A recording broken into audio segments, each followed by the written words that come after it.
অনুষ্ঠান সবাই দেখলে, তোমরা আপনারাও দেখলে। এখন আমাদের অনুষ্ঠান শেষ করার আগে আর একটু বলে নিই, একজন আছে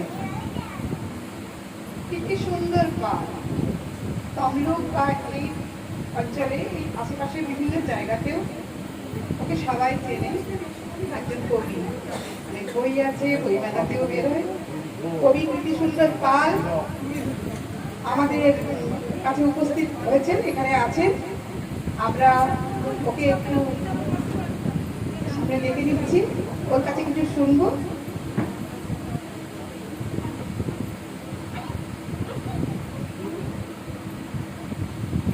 কীর্তি সুন্দর পাল, কবি কীর্তি সুন্দর পাল।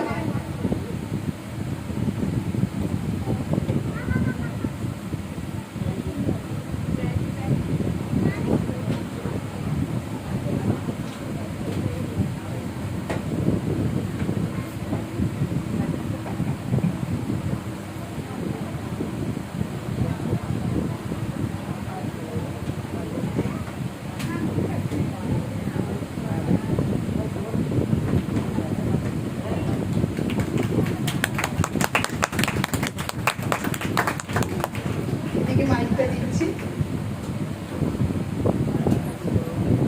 আজ এখানে এসে আমার বেশ ভালোই লাগছে। আসলে যে অনুষ্ঠানে এসেছি সেই রবীন্দ্রনাথের জন্মদিন পালন, ওনার সম্পর্কে বলার বিশিষ্টতা আমার নেই, তবে আমার ব্যক্তিগত কিছু অনুভূতি। আমি যখনই রবীন্দ্রনাথ ঠাকুরের ছবির দিকে তাকাই আমার খুব অবাক লাগে। এইটাই যে এইরকম একটা মানুষ আমাদের ভারতবর্ষে জন্মেছিল, আমাদের বাংলায় জন্মেছিল। গোটা পৃথিবীতে এই ধরনের মানুষ আছেন কিনা আমার জানা নেই। তিনি যেখানেই হাত দিয়েছেন, কি কবিতা, কি গান, ছবি, তার চিন্তা দর্শন, যেখানেই ভাবছে তার নতুন নতুন পথ খুলে দিচ্ছে। এটা অবাক দৃশ্য। শুধু তাই নয়, ভারতবর্ষের যে জনগণ সংখ্যাটা খুব কম নয়, এত মানুষের হৃদয়ে পৌঁছে গেছে।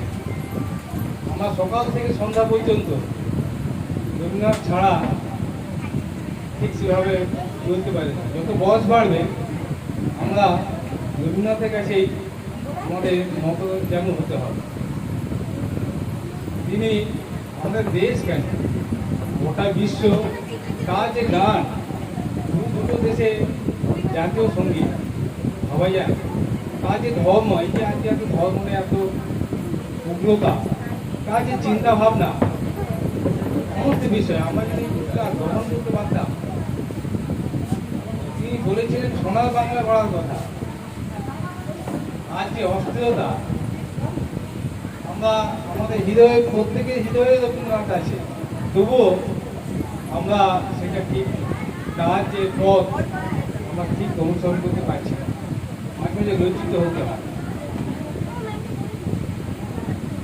এছাড়াও আজকে যার জন্য এসেছি দিদি জয়শ্রী, তার যে আন্তরিক আমন্ত্রণ আমার খুব ভালো লাগে। বিশেষ করে এই যে জায়গাটা, আমি গত বছর এসেছিলাম, আমার ছেলে তখন গান করতে এসেছিল, সে গান জানে না, জায়গাটা গানের উৎসাহ নিয়ে এসেছিল। গত বছর এসেছিলাম, এসে যাদের দেখলাম বা এই যে একটা রাজনৈতিক পরিবেশ, আমার তো গত বছর এখানে বসেই ছিলাম, আমার কিছু বলার মতো আমার ইচ্ছা হচ্ছে, দেখছিলাম এখানে শঙ্করদা, বসুন্ধরা দিয়ে আরও শ্রীদেবী দিয়ে অনেকের নামে ছোটোবেলা থেকে আমি শুনেছি, যা তোমাকে কিংবদন্তি। আর সঞ্জীব দা আবৃত্তির সময় অপূর্ব, আমি নাম ফেসবুকে বা এইসব বিভিন্ন দেখি অপূর্ব, মুগ্ধ। আমার এদের সকলের প্রতি আমার শ্রদ্ধা প্রণাম। আমার এখানে শুধু বসে থাকতেই ভালো লাগে, আগামী দিনে আসবো শুধু গান শোনার জন্য আসবো। এই পরিবেশে গান পেলাম, এইটুকুই আমার বলার। আমার ধন্যবাদ জানিয়ে আমার বক্তব্য শেষ করছি।